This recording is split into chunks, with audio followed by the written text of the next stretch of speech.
Attention, le contre favorable. Ah, superbe. Avec ce centre derrière, pourquoi pas pour la tête de Baradji. Et la première et la bonne d'entrée pour Sékou Baradji. Le Basser, il avait déjà fait contre Cholet à plusieurs reprises. Ouh, attention à cette passe en retrait, si elle est cadrée, c'est terrible. Et ce n'est pas cadré, heureusement pour le Red Star. Dans l'entrejeu et surtout, ils ont vraiment l'envie de faire mal à leur adversaire à chaque fois. Attention à cette tête claquée en corner par Escalès. Vous avez raison Fabrice. C'est vrai que c'est un bon moment pour marquer. Chahiri qui va frapper ce corner et le deuxième but sur coup franc donc pour les Odoniens, on le disait. Gary qui parvient à empêcher son adversaire direct, il me semble que c'était Mohamed Fadloun, de se mettre en position de frappe, mais attention à cette situation, la frappe et le but. Le but qui est inscrit par l'inévitable Jérémy Grain, il a rodé, il en a profité pour allumer une superbe frappe du pied droit qui est venu se loger directement sous la barre d'Anthony Boy. Ici Charles Boateng, il y a du monde à la réception, arrivé, il y a la légalisation peut-être, quel arrêt de Maxime Aubois. Deux joueurs à droite, Michael Nilor qui est là aussi. Et le ballon il est justement sur la tête de Michael Nilor à l'égalisation. On le disait tout à l'heure, Michael Nilor, il est rentré pour apporter quelque chose et c'est lui qui vient libérer le René Fenouillère, un but partout. C'est parti, c'est bien travaillé, il y a du monde à l'arrivée, la tête et le but. Le but qui est marqué par Steven Séance, ils auront fait craquer par deux fois sur deux coups de pied arrêtés cette équipe de Lyon la Duchère.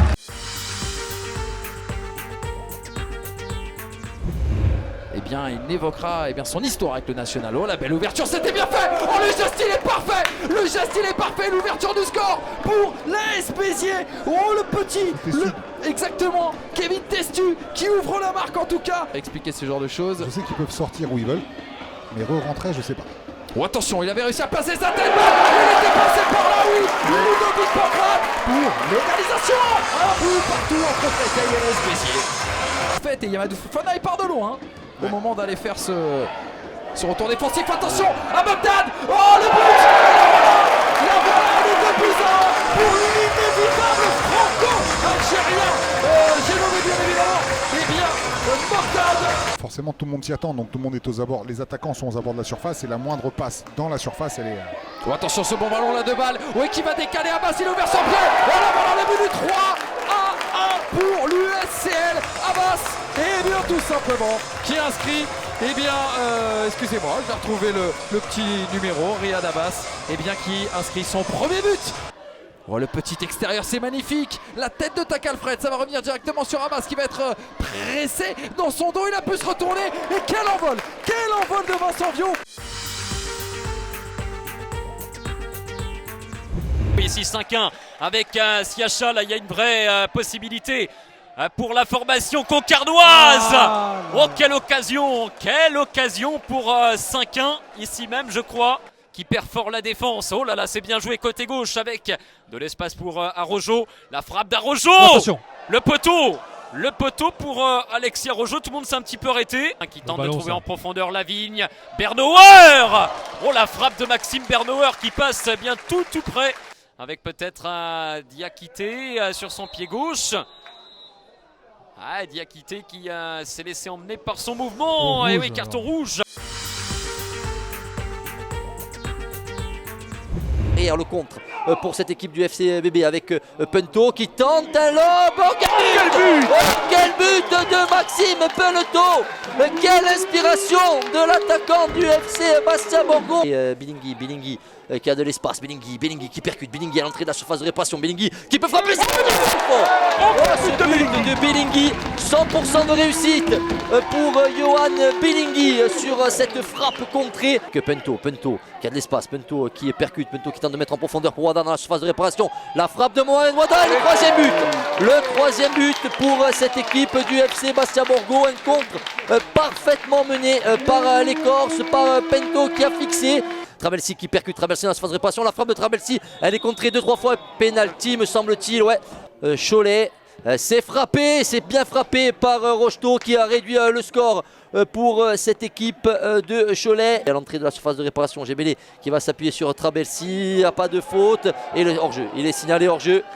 Kevin Rocheteau sur cette action. Et l'arbitre qui accorde le but. L'arbitre qui accorde le but. Alors un moment de flottement dans cette rencontre.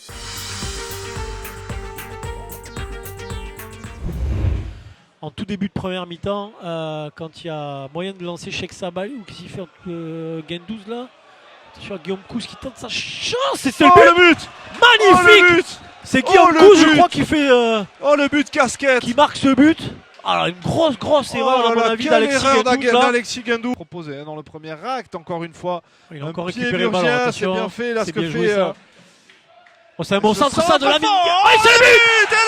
Et bien voilà le but palois. Et c'est Idriss Saba. Ouais, il est beau ce but. Oh, Il est c'est bien passé le Daubin, contrôle orienté de Daubin, il est bon ce ballon pour Oh, Sabali. il est passé le penalty. Et le penalty pour Cheikh Sabali. Pichot. Et c'est c'est contre-pied le but. parfait. C'est le but. Contre-pied parfait. Et la victoire Nico. Contre-pied parfait. Alors il va rester peut-être deux petites minutes d'arrêt de jeu. Bon pour Mohamed Bayo. Mohamed Bayo à grande enjambée, il rentre dans la surface de réparation, le petit pointu de Gamboa. Ah, le pied droit, c'est pas son meilleur pied. Et le ballon qui passe au-dessus du but de Balijon. Pour Pieschoki. Et on joue avec Anziani.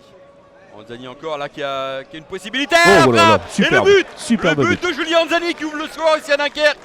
Oh elle est belle, elle est superbe cette frappe de Julien Anziani. Tellement on disait la Rémoise et ça joue derrière. Et cette frappe, très belle frappe qui a été boxée par Balijon avec Viala qui va pouvoir exploiter peut-être un centre précis, la tête de Bayo et le sauvetage, superbe d'Arnaud Balijon.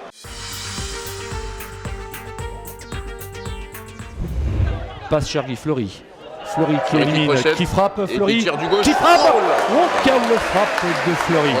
On va prendre de vitesse la défense. Fleury qui rentre dans la surface de réparation. Crochet, frappe et but. Le poteau qui vient. Oh le poteau qui vient. Donc le mur c'est pas pour rien. Je vois.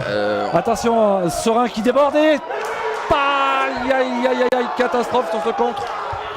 But pour l'équipe de Boulogne avec ce débordement de Serein avec 4 arrêts assez décisifs. L'équipe de Boulogne qui insiste et qui va peut-être inscrire son deuxième but, chose qui est faite sur ce contre et qui malheureusement va mettre un terme aux espoirs Pono ce soir. Guilavogui qui va partir côté gauche, il temporise, il fait face à Tofieb, la frappe de Guilavogui, oh le poteau et le but, oh l'ouverture du score de Guilavogui, une frappe presque, c'était une petite surprise cette frappe, ça touche le poteau. Soumaré qui est seul, il a un petit boulevard, il va en profiter, Soumaré, le centre à ras de terre avec Barbier à présent, Guilavogui pour le doubler, non, c'est sauvé. On l'a vu tout à l'heure avec le ralenti de Flo. Attention là dans la surface de réparation et le but. Égalisation de Timothée Toflib dans ce ballon en profondeur. Au pressing, ils ont vraiment monté en intensité leur pressing, les Caladois. Et Maxime Blanc qui redonne l'avantage au FC Villefranche-Beaujolais suite à un magnifique but, le centre et la reprise de volée à bout portant. Autour du ballon. C'est Delgado et la parade de Sauvage, oh qui lève le poing comme s'il avait marqué un but parce qu'il sait qu'il est important cet arrêt.